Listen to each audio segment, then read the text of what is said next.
특별히 우리 목사님도 말씀하셨지만 종교개혁 500주년을 기념하는 2017년에 이 땅에 살아간다라고 하는 것은 하나님의 큰 섭리가 있습니다.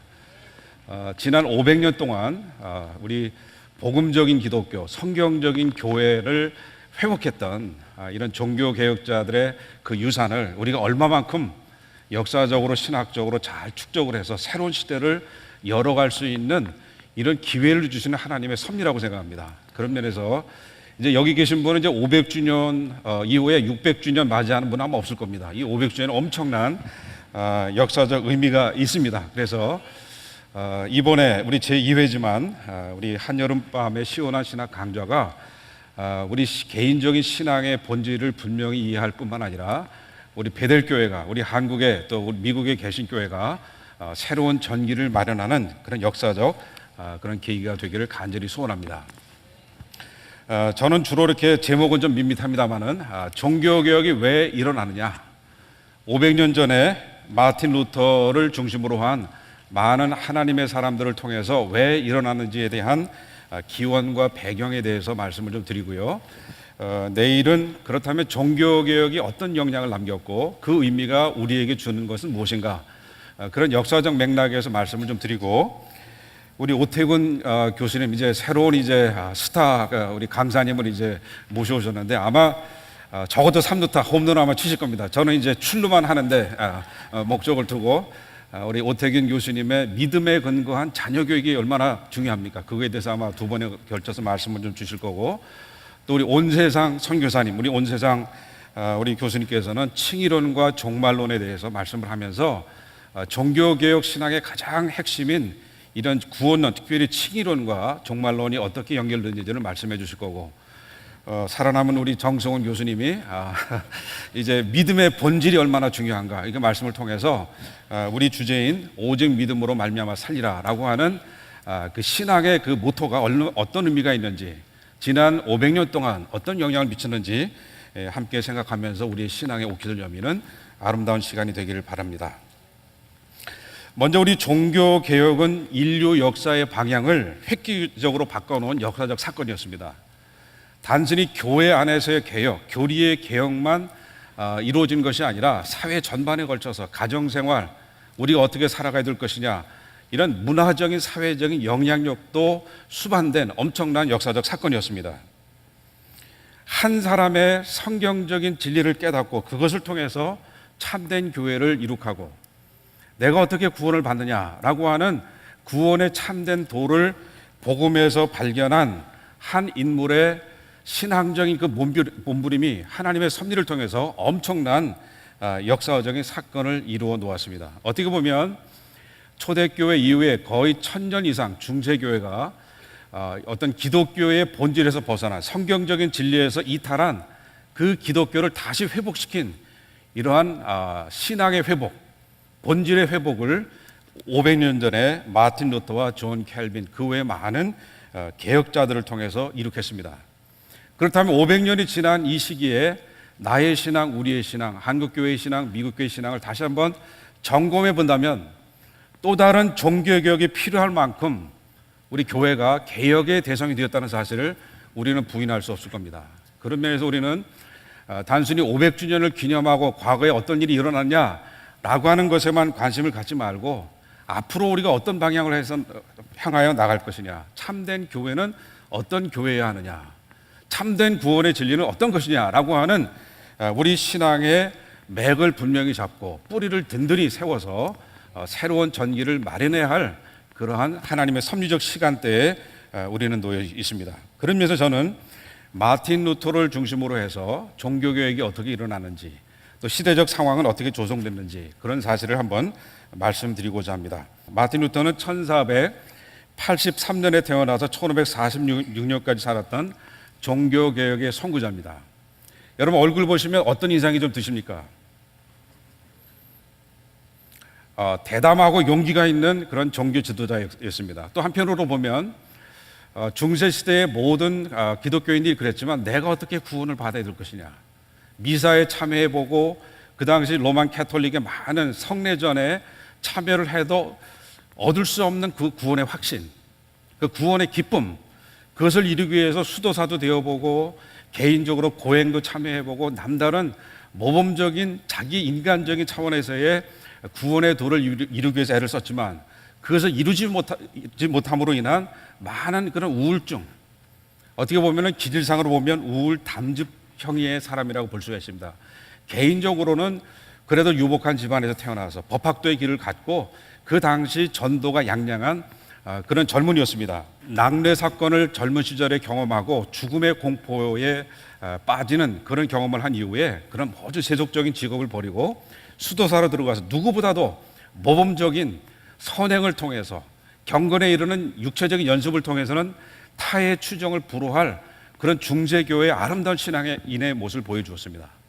그러나 그러한 중세시대의 그릇된 종교관의 근거에서 고행을 통해서 덕행을 통해서 구원을 얻고자 하면 할수록 계속 의심의 늪에 빠지고 우울증에 빠지고 때로는 자살의 충동까지 느끼는 그러한 개인적인 종교적 고민이 많았던 한 인물 루터를 통해서 하나님께서 1517년 10월 31일 그 당시에 횡행했던 이러한 중세 사람들의 구원에 대한 갈망, 죽음에 대한 공포, 내세에 대한 소망을 면죄부 판배라고 하는 성경에 근거하지 않은, 다시 말하는 종교적 사기극을 벌이고 있는 이런 교황청과 그 밑에서 아부하면서 이 종교 비즈니스를 통해서 면죄부 판매를 통한 수익 사업에 혈안이 되어 있는 이런 종교인들을 향한 거룩한 분노가 치밀어 올랐습니다. 그래서 1517년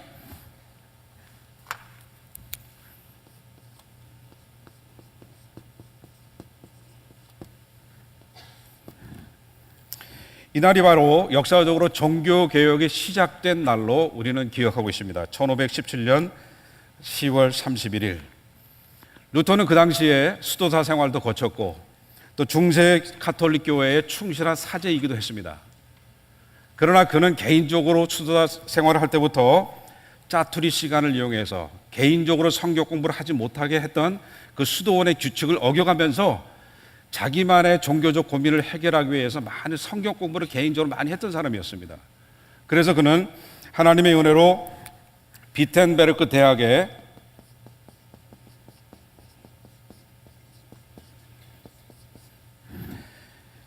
성경 교사로 활동하고 있었습니다.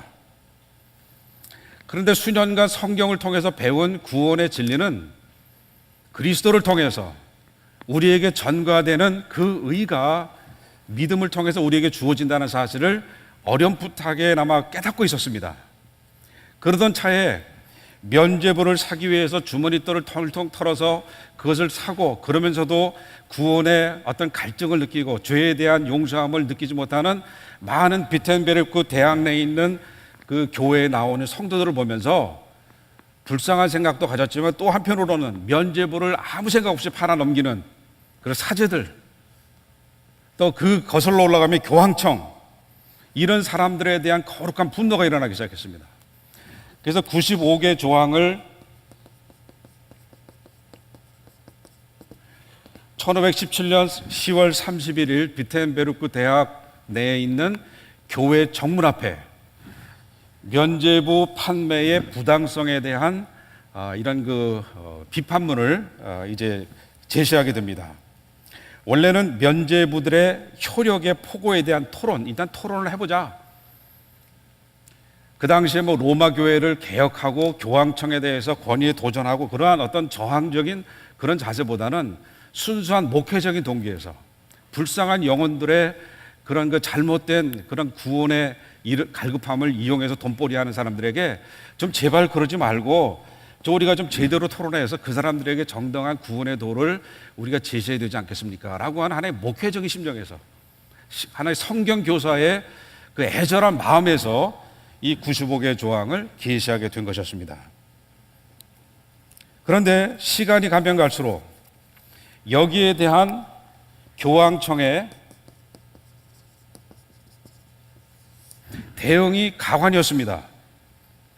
성경에 대한 연구는 하지 아니하고 면죄부 판매를 통해서 엄청난 부를 축적하고 있고 그것을 통해서 결국은 아시는 대로 바티칸에 그죠? 성 베드로 성당을 중건하기 위한 이런 예산이 생각보다 많아지니까 그것을 이제 해결하기 위해서 면죄부 판매를 반대하는 95개 조항에 대한 이런 그 반응이 엄청나게 클 수밖에 없었습니다. 어떻게 보면 한 신앙인, 한 수도사, 한 성경교사의 아주 소박한 불쌍한 영혼들을 향한 목회적 동기에서 우리 이래서는 안 되겠습니다라고 하는 차원에서 붙인 이 95개 조항의 반향이, 그 파장이 엄청나게 퍼져가기 시작했다는 겁니다.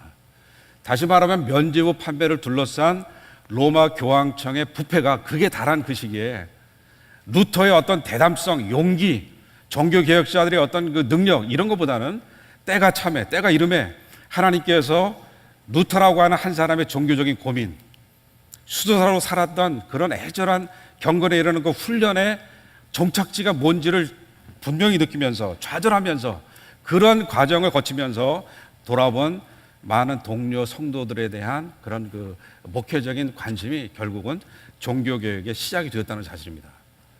다시 말하면 자기 삶에 주어진 정황에서 최선을 다하고 신앙의 신실하게 살아간 한 몸부림의 그 파장이 마치 나비 효과처럼 생각지 않은 하나님의 섭리를 통해서 거대한 역사적인 종교개혁으로 이루어졌다는 사실을 우리는 인식할 필요가 있습니다. 그러면서 우리 종교개혁은 위대한 사람만이 할 수 있고 뭐 신앙적으로 열심히 배우고 또 신학적으로 많은 탁월한 지식을 갖고 있는 사람이 하는 것이 아니라 우리와 같은 보잘것없다 할지라도 삶의 현장에서 최선을 다해서 하나님의 구원의 도를 붙들고 살아가려고 하는 그런 노력들을 통해서 하나님은 엄청난 파장 효과를 이루어 주신다는 사실을 우리는 종교개혁을 통해서 생각해야 될 줄로 압니다. 너무 그래서 우리는 종교개혁자들을 너무 미워하고 영웅시하기보다는 하나님의 섭리를 통해서 어떻게 그들이 쓰임받았는가, 시대적 상황을 하나님께서 어떻게 사용하셨는가, 그런 관점에서 종교개혁을 다시 한번 생각해 볼 필요가 있다는 생각입니다. 그러면서 우리 루터는 개인적인 구원에 이르는 고민, 목회적인 배려 이런 것을 늘 생각하다가 수년 동안 준비해 놓고 이 95개 장을 다 쓴 다음에 1517년 10월 30일에 그걸 게시한 이유가 있습니다. 바로 그 다음날 11월 1일 날 만성절이라고 하는 로마 교황청에서 지정한 성인들을 숭배하는 그런 축제의 날이었습니다. 그렇기 때문에 그날은 여러 사람이 다 모이기 때문에 그 비텐부르크 그런 성당교회로 다 모이기 때문에 그때를 이용해서 거기다가 붙인 거예요.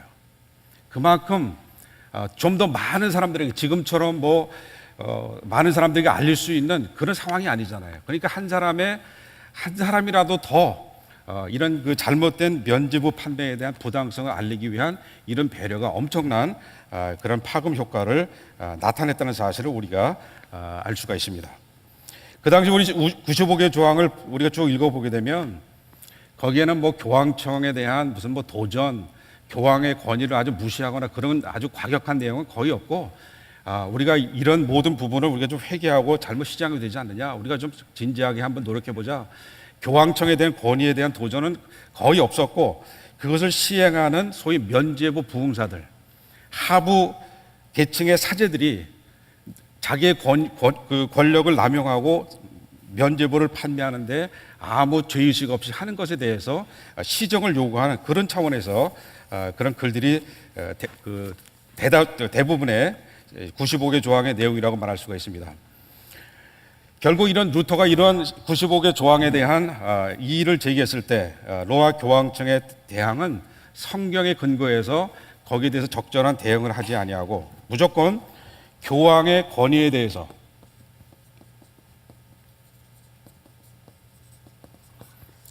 도전한다는 그러한 이유로 루터를 이단으로 정죄하고 2년 안에 루터를 죽이려고 하는 그러한 엄청난 처벌을 그에게 내리게 됩니다. 그 과정에서 루터는 계속 성경 연구를 했고 교황청이나 교황에 대한 성경적 근거가 있는지를 깊이 연구하면서 결국은 그것이 근거가 없다는 것을 알게 되고 로마 교황청과 중세교회의 잘못된 구원론의 그런 내용을 더 뼈저리게 알아가는 과정이 됐다는 겁니다. 다시 말하면 그 당시의 구원론은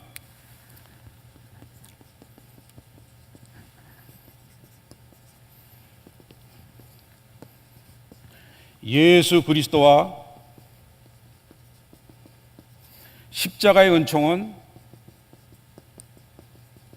주변으로 다 밀어버리는 거예요. 그리고 하나님과 우리에게 오는 은총이 성직자들을 통한 성례전, 여러분이 잘 아시는 칠성례, 이걸 통해서 직접 온다는 거예요.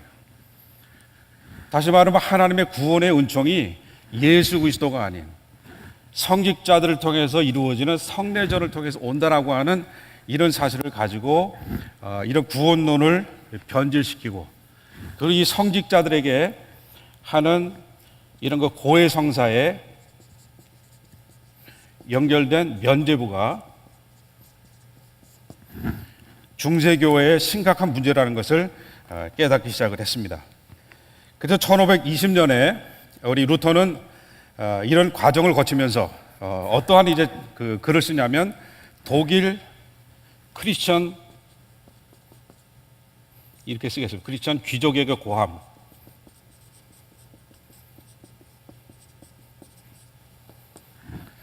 이런 책을 씁니다. 다시 말씀드리면 95개 조항을 통해서 완전한 개혁의 청사진을 마련하고 아주 완전 무교란 개혁운동으로 돌진하는 것이 아니라 목회적 배려에서 이런 잘못을 우리가 시정합시다. 그러면서 로마의 교황청의 대응이 너무나 거세고 많은 그 토론과 많은 그 갈등을 거치면서 점점점 성경적인 진리를 깨달아가고 교황청의 잘못된 모습들, 구원론을 어떻게 잘못되는지를 알아가는 이런 과정을 통해서 하나님이 사용하셨다는 사실입니다.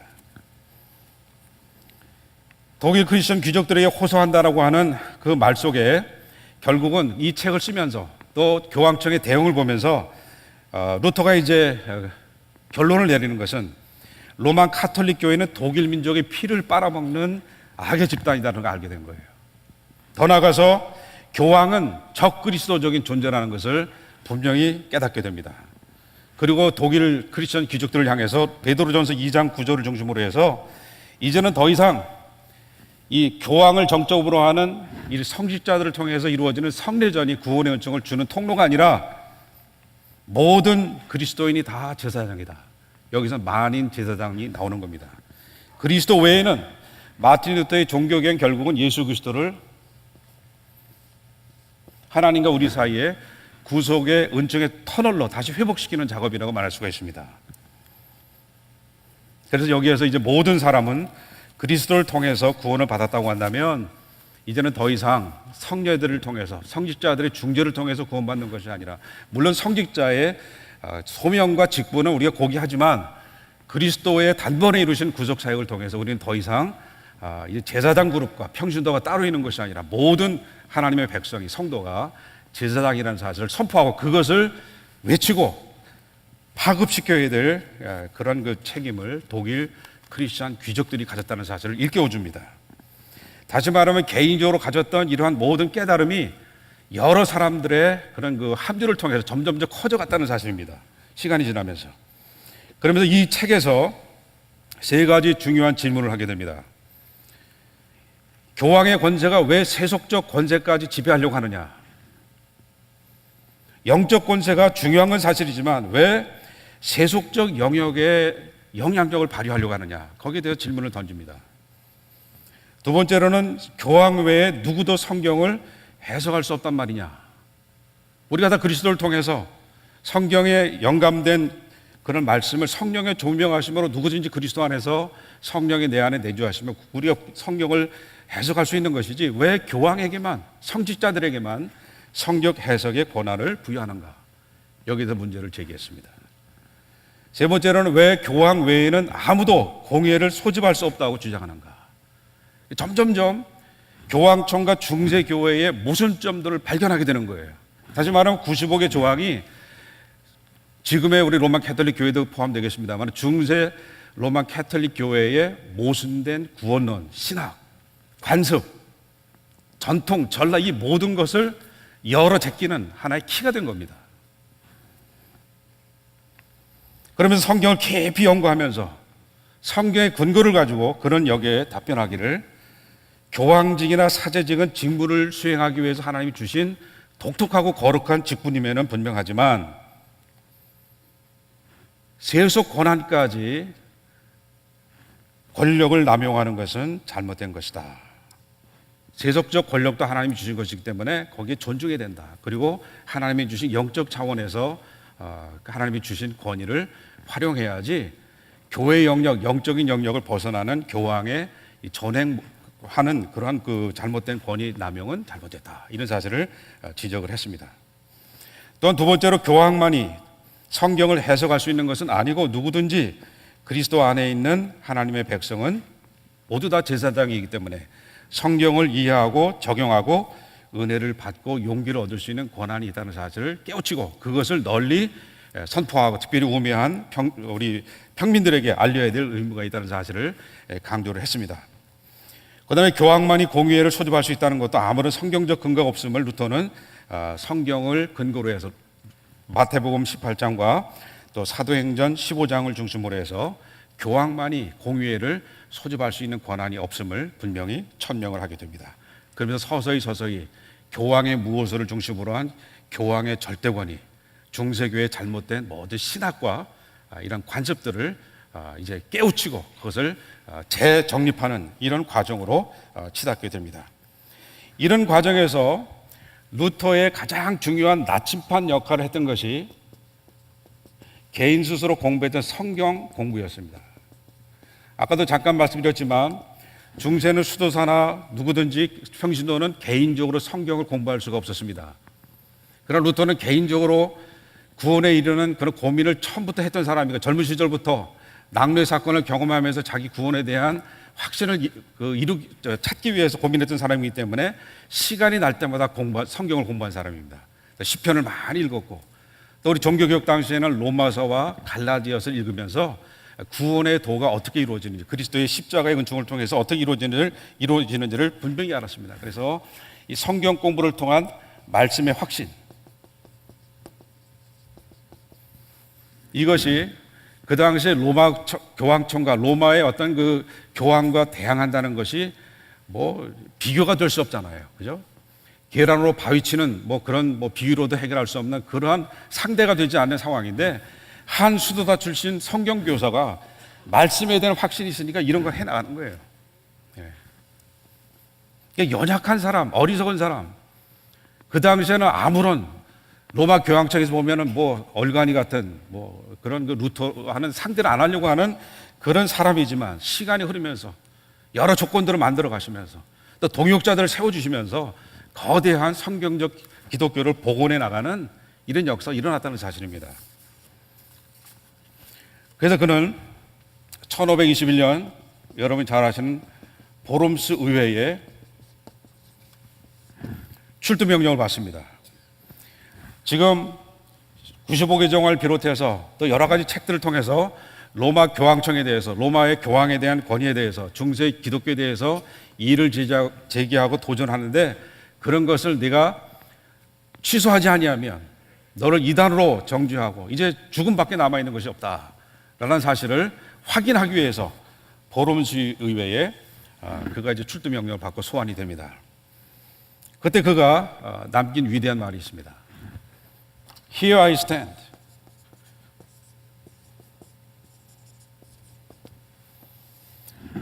여기에 내가 선나이다. 내가 지금 주장한 바가 하나님의 말씀과 내 양심에 거리끼지 않는다면 나는 취소하지도 않을 거고 취소할 마음도 없습니다. 아무리 마귀의 힘이 기왓장처럼 많은 거대하게 나에게 밀려온다 할지라도 나는 조금도 흔들지 않을 것입니다. 나는 결코 철회하지 않을 것입니다. 참 우울증에 자살 중독까지 느끼는 연약한 우리와 같은 인지상정을 가졌던 그가 이 말씀에 확신이 있으니까 도무지 게임이 안 되는 교황청과 싸우면서 하나씩 둘씩 그런 중세교회의 잘못된 그런 그 모순들을 밝히고 그것을 개혁해 나가는 중요한 진리의 나팔수의 역할을 하고 있는 것을 우리는 보게 됩니다. 하나님이 이러한 한 개인 루터를 그냥 내버려 두지 않으셨습니다. 그 당시 그 시대 상황을 보게 되면요, 하나님이 절묘한 타이밍에 루터를 보내셨고 개인적으로 고민하게 하셨고 수도사 생활을 거치고 또 중세교회 사제도 되고 또 비텐베르크 대학의 교수도 되었지만 하나님은 루터만 보내지 않으셨습니다. 루터 모르게 많은 시대적 상황을 조성해 가셨습니다. 그것은 바로 중세기 내내 중세 나름대로의 선한 교황들을 통해서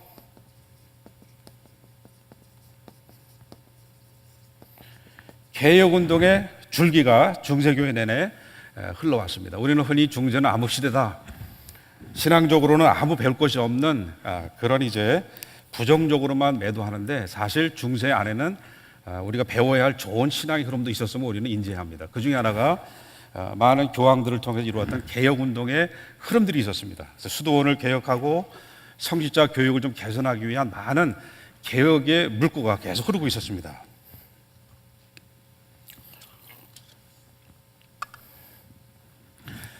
그 다음에 이제 교회가 제대로 역할을 못하고 너무 제도적인 그런 차원에서 이런 그 성례전 중심의 신앙을 통해서 신앙생활을 유도하다 보니까 구원의 확신이나 기쁨이나 감격이 없잖아요.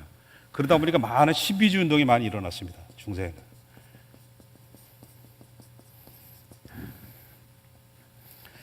그래서 하나님과의 신비적 만남을 통해서 영적인 갈급함을 해결하려는 많은 중세 신앙인들, 특별히 수도사들, 수녀들이 있었습니다. 그리고 우리 중세 말에는 토마스 아켄피스의 그리스도를 본받아라고 하는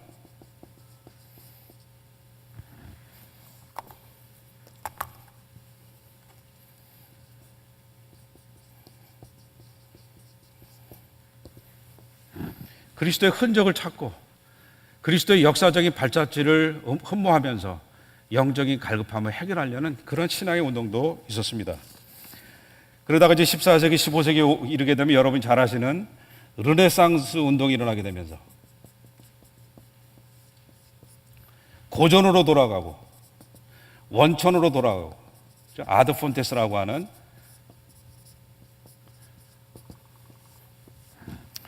원래로 원천으로 돌아가자는, 본질로 돌아가자는 거예요. 이러한 그 르네상스 운동의 정신이 결국은 고전어인 히브리어,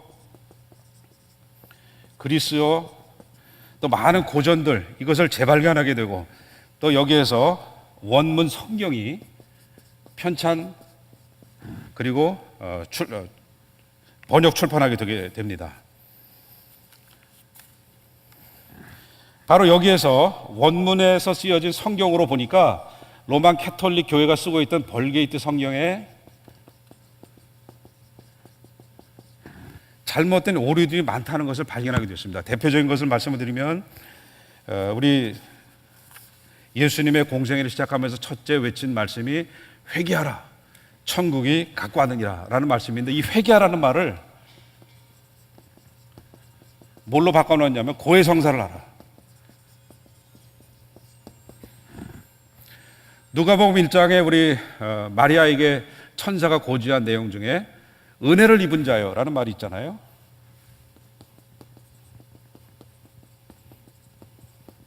이거를 이 벌게이트 성경에서는 은혜의 원천이요, 은혜의 저수지요. 그러다 보니까 이 히브리어 그리스 원문 성경에서 성경이 출간되니까 이런 잘못된 로마 교회의 아까 말씀드린 구원론의 변질, 많은 성례절을 통해서 이런 구원에 이르기 위해서 많은 고민하는 중세인들을 잘못 오도하는 이런 근원이 뭔지를 이제 알게 되는 겁니다. 그러다 보니까 교황의 권위, 중세교회가 세워진 많은 전통과 관습, 이런 것에 대한 근거가 없다는 것을 깨닫게 된 거예요. 다시 말하면 건설적인 비판의식이 생긴 거죠.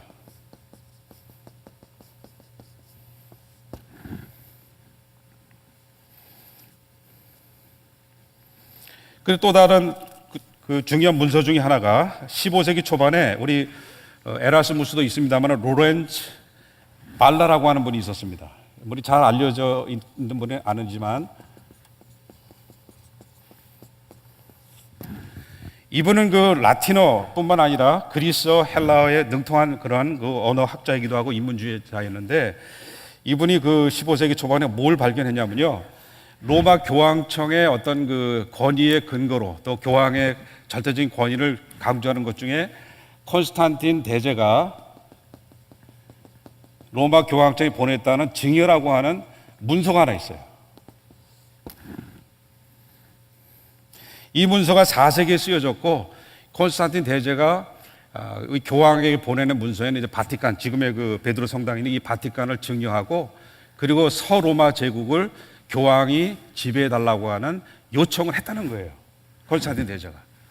나중에 우리 로렌츠 발라가 이거 문서를 분석해 보니까 4세기 문서가 아니라 이건 8세기 그 이후에 누군가가 조작했다는 거예요. 이런 것들이 인문주의자들을 통해서 밝혀지고 성경의 오류들이 나타나니까 결국은 로마 교황청의 많은 권위나 잘못된 신앙적 모순들이 이제 드러나게 되는 거죠. 이걸 통해서 이제 루터가 외롭게 시작했지만 이 반향이 점점점 커지면서 이런 거기에 동조하는 사람들 그 파급 효과가 예상치 않게 커졌다는 거예요. 여러분도 14세기, 15세기에 마틴 루터의 중요한 그런 신학적인 그 발견들 이런 내용들이 오늘날의 인터넷처럼 확산시켰던 중요한 발명품이 하나 있었습니다. 그게 뭔지 아세요? 예, 인쇄술입니다. 인쇄술. 예.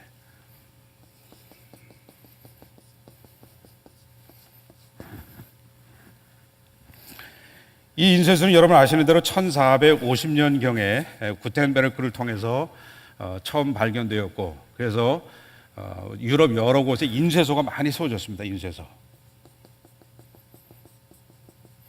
이런 인쇄소들이 많이 세워졌기 때문에 루터가 이런 책을 쓰고 글을 쓰고 하면은 이분은 그 당시에 목회적인 그런 배려를 많이 했던 사람이기 때문에 어떻게 하면 우매한 사람들을 빨리 잘못된 이런 신앙의 오류에서 건져낼 것인가 그런 말을 생각을 하다 보니까 글을 계속 쓰는 거예요. 행동하면서 글 쓰는 거예요. 행동하면서 글 쓰고 그 사람들을 구원해내기 위해서 이게 한 사람의 목양적 희생과 헌신이 글을 쓰게 만든 겁니다.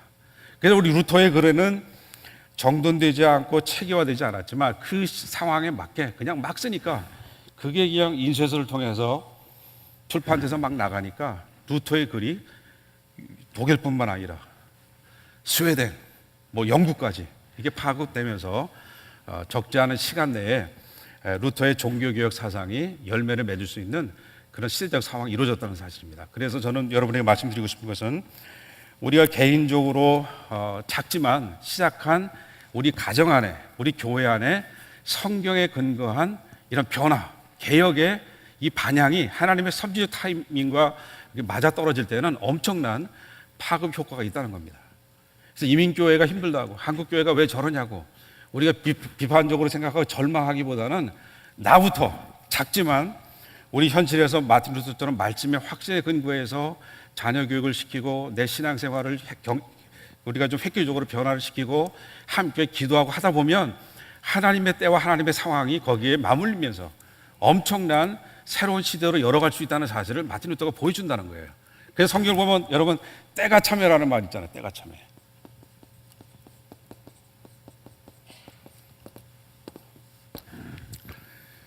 이 때는 여러분 때가 차면 목욕탕 가는 게 아니고요. 때가 차면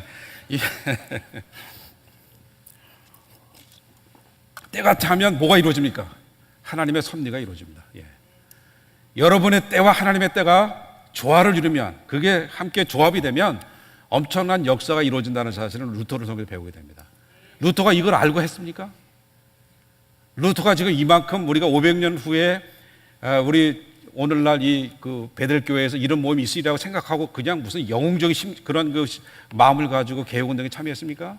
그게 아닙니다.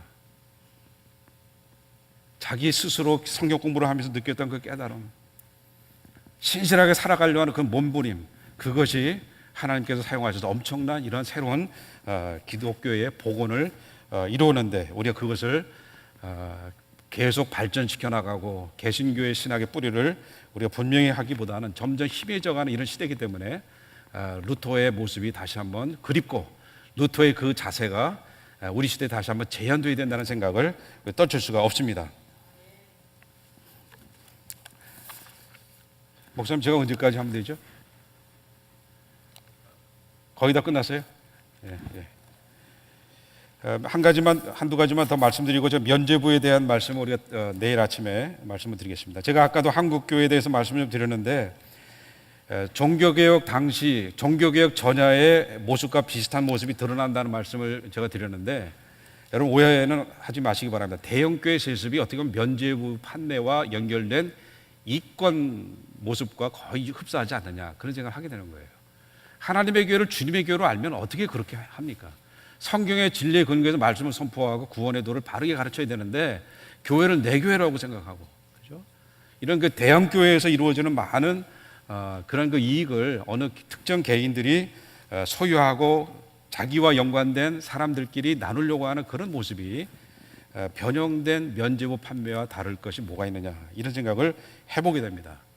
마틴 루터의 작은 어떤 그 개혁을 바라는 면죄부에 대한 반박문에 대한 그러한 엄청난 그러한 그 과도한 과잉 반응도 결국은 거기에 이권이 개입했기 때문에 로마 교황청이 너무 아주 그 과격하게 루터를 몰아붙였고, 오히려 그 과정을 통해서 루터는 성경을 더 읽었고 그걸 통해서 발견한 진리를 통해서 끝까지 포기하지 않고 올곧게 나갔을 때 그를 통해서 새로운 종교개혁의 역사가 이루어진 것을 우리는 보게 됩니다.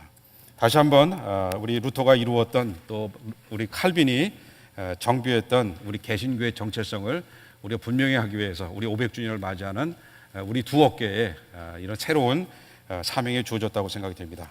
다시 한번 개신교의 정체성을 회복하고 하나님이 교회의 주인 되심을 분명히 깨닫고 성경의 진리대로 구원의 도를 가르치고 배우고 살아가는 이런 모습이 루터에게 배울 수 있는 중요한 그런 교훈이라고 생각이 됩니다. 우리 내일 아침에는 그렇다면 면죄부의 정체가 무엇이고 루터를 통해서 이루어진 종교교의 역량과 의미가 무엇인지 좀 더 말씀을 좀 드리기로 하고 오늘 제 강의는 여기서 마치도록 하겠습니다. 잠깐 기도하겠습니다. 오늘도 살아계신 여호와 아버지 하나님, 종교교회 500주년을 맞이했지만 하나님의 섭리를 바라보면 우리는 낙관할 수 있지만 그러나 이 시대의 교회의 모습과 변질된 많은 성직자들의 모습을 바라보면 절망할 수밖에 없습니다. 마치 루터의 고민하는 그런 내용이 우리의 현실 속에 펼쳐지고 있습니다. 하나님, 그러나 우리는 절망하지 않습니다. 하나님의 때에 하나님의 방법으로 하나님의 섭리로 역사를 이루어 가시면 우리는 분명히 믿습니다. 하나님, 다시 한번 우리 베델교회 성도님들 각 사람과 가정을 붙드시고 하나님의 백성으로 회복시켜 주실 뿐만 아니라 우리 베델교회가 다시 한번 하나님의 교회로 거듭나는 귀한 역사가 이번 강좌를 통해서 특별히 500주년을 맞이하는 금전을 통해서 이루어질 수 있도록 역사해 주옵소서. 하나님, 말씀이 외쳐질 때마다 생수의 강이 넘치게 하시고 하나님의 구원의 도가 바르게 인식되고 선포되고 그대로 살아가는 우리 모두가 되게 해 주옵소서. 이 모든 말씀을 예수님의 이름으로 간절히 기도드립니다. 아멘.